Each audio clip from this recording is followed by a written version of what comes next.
Bienvenidos a Doctrina Católica Tradicional y gracias por escuchar. No olvide darle like al video para que esta plataforma lo pueda recomendar a más personas. Comenzamos con nuestras oraciones.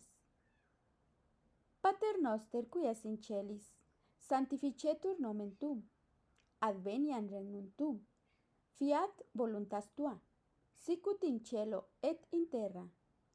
Panem nostrum quotidianum da nobis hodie, et dimiti nobis debita nostra, sicut et nos dimittimus debitoribus nostris, et ne nos inducas in tentationem, sed libera-nos a malo.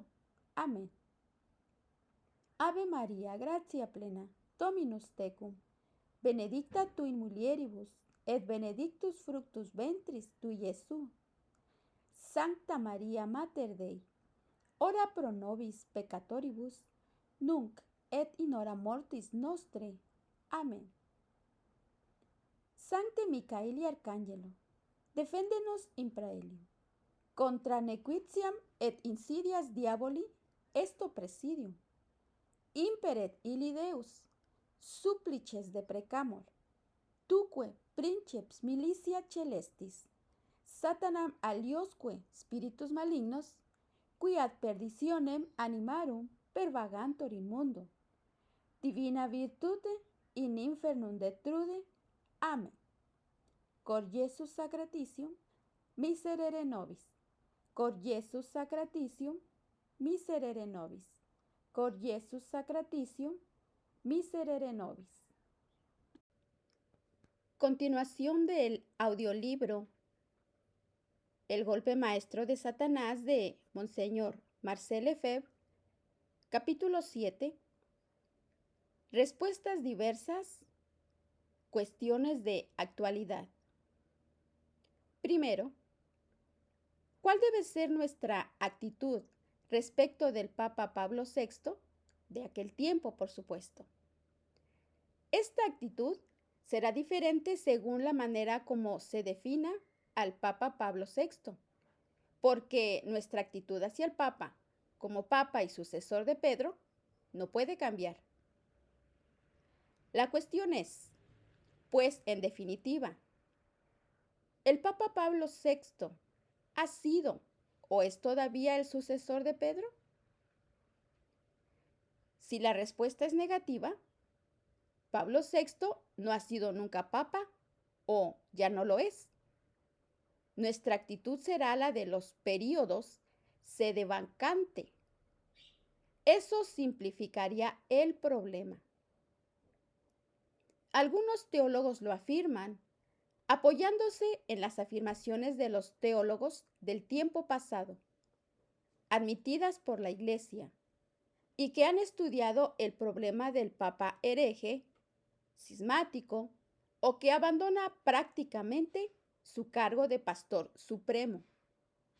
No es imposible que esta hipótesis sea algún día confirmada por la Iglesia, porque tiene en su favor argumentos serios. En efecto, son numerosos los actos de Pablo VI que, realizados por un obispo o por un teólogo hace 20 años, hubiesen sido condenados como sospechosos de herejía, que favorecen la herejía.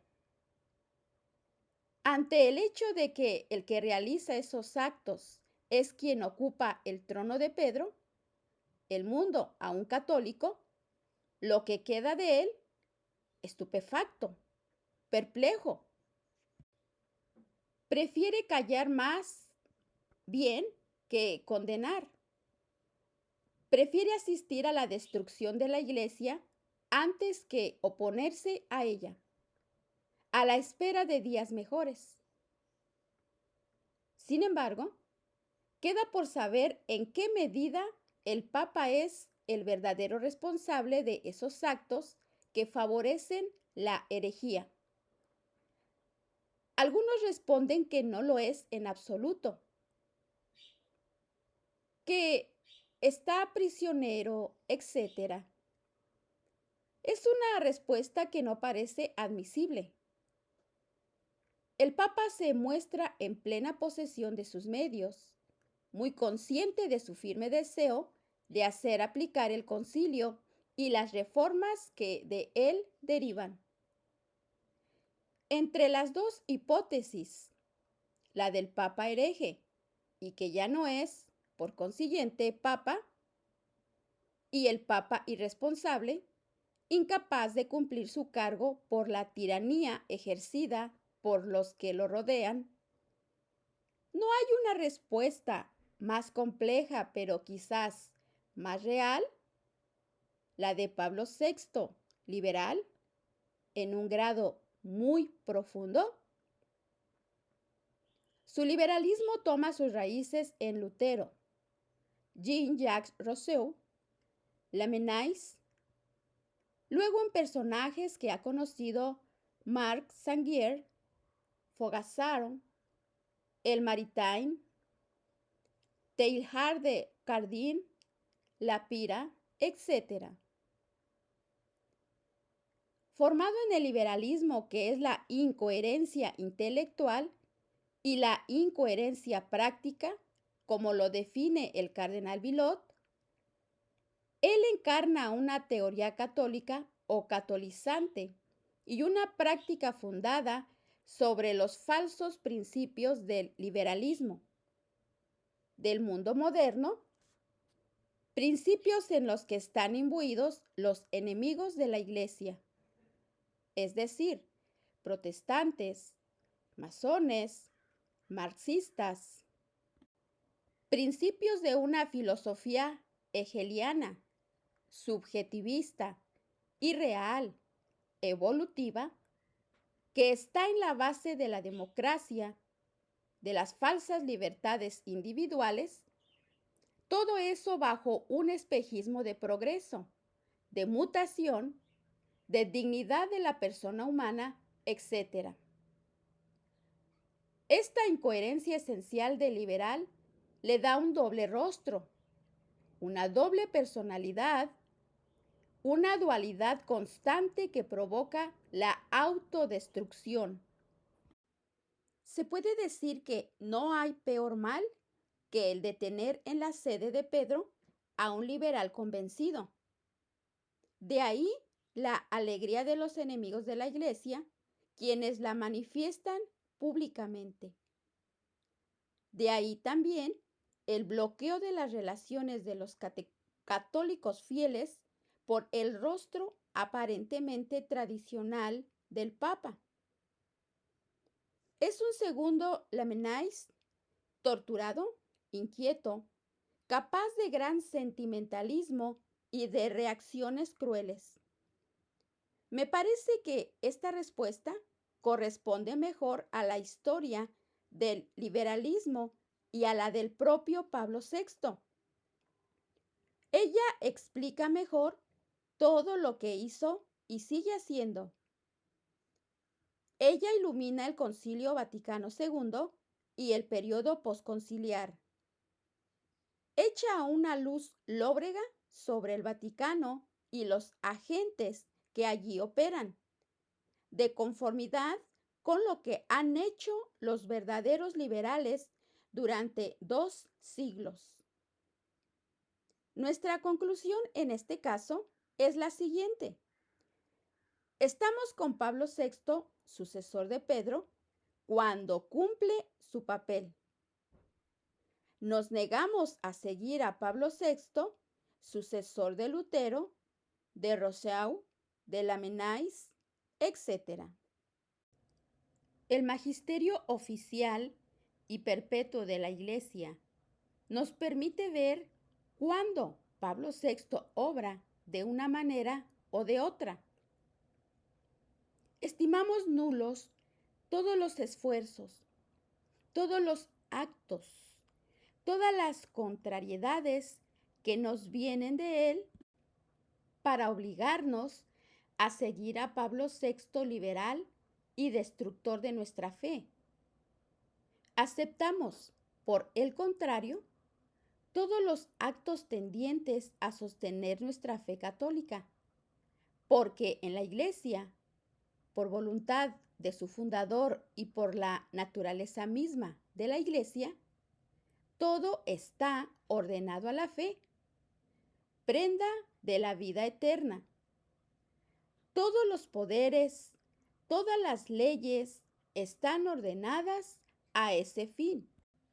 Utilizar esos poderes y esas leyes para la ruina de la fe y de las instituciones de la Iglesia es un evidente abuso de poder y una abierta desobediencia a nuestro Señor.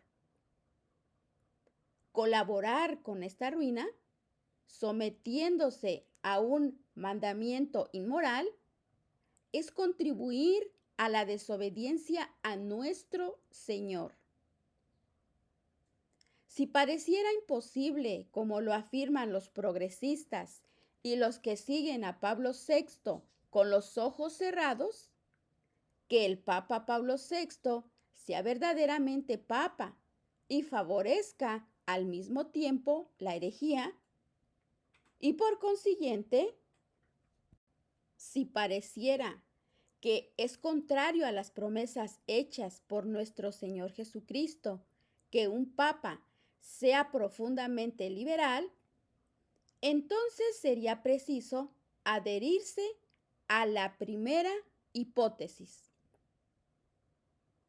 Pero eso no parece evidente.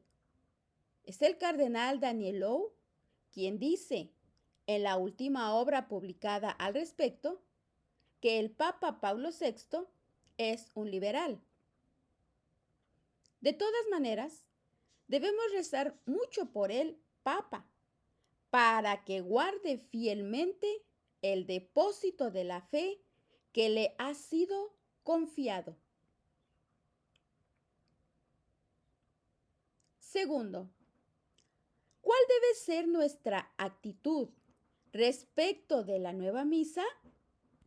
Y por este hecho, respecto de toda la reforma litúrgica, incluyendo la reforma del breviario, del calendario litúrgico, del rito de los sacramentos, etc. Acá también nuestra actitud dependerá de la definición que demos de esta reforma. Si estimamos esta liturgia reformada como herética e inválida, ya sea a causa de las modificaciones introducidas en la materia y en la forma, ya sea a causa de la intención del reformador inscrita en el nuevo rito y contraria a la intención de la Iglesia Católica, es evidente que nos está prohibido participar en esos ritos reformados. Participaríamos en una acción sacrílega. Esta opinión se apoya sobre razones serias, pero no absolutamente evidentes. Por ello, me parece imprudente afirmar que pecan gravemente todos los que participan, de cualquier manera que sea, en un rito reformado. Dejando de lado las personas que confieren los sacramentos según este nuevo rito, si se considera la reforma general en los textos publicados por Roma, nos vemos obligados a decir, con los cardenales Ottaviani y Bacci, que estos ritos se alejan de manera en verdad inquietante de los textos definidos sobre ese tema en el Concilio de Trento. La preocupación de un ecumenismo exagerado aproximó de tal manera esta reforma a la reforma protestante que de ello resulta un grave peligro de disminución de la fe y hasta de pérdida de la fe para quienes usan esos ritos de manera habitual y constante.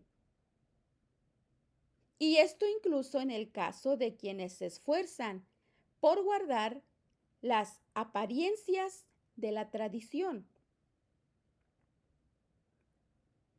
Este juicio se emite sobre los textos reformados oficiales.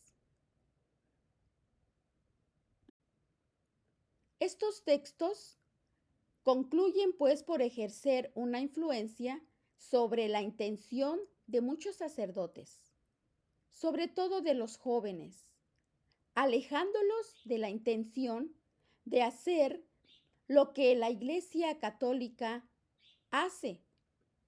De ahí los riesgos de invalidez.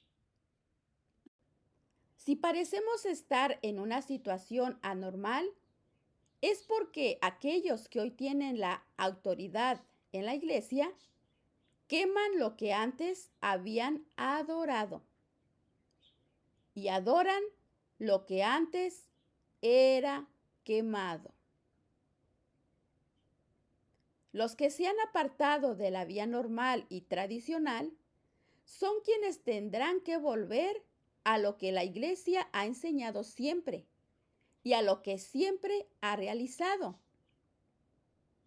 ¿Cómo podrá hacerse esto? Humanamente hablando, parece sí que solo el Papa, digamos un Papa, podrá establecer y restablecer el orden destruido en todos los campos. Pero es preferible dejar estas cosas a la providencia divina. Sin embargo, nuestro deber consiste en hacer todo para conservar el respeto de la jerarquía en la medida en que sus miembros aún forman parte de ella y saber hacer la distinción entre la institución divina a la cual debemos estar muy aferrados y los errores que pueden profesar unos malos pastores. Debemos hacer cuanto sea posible para iluminarlos y convertirlos por nuestras oraciones y nuestro ejemplo de mansedumbre y firmeza. A medida que se fundan nuestros prioratos, tendremos esta preocupación de insertarnos en las diócesis mediante nuestro verdadero apostolado sacerdotal sometido al sucesor de Pedro. Como sucesor de Pedro, no como sucesor de Lutero o de Lamennais.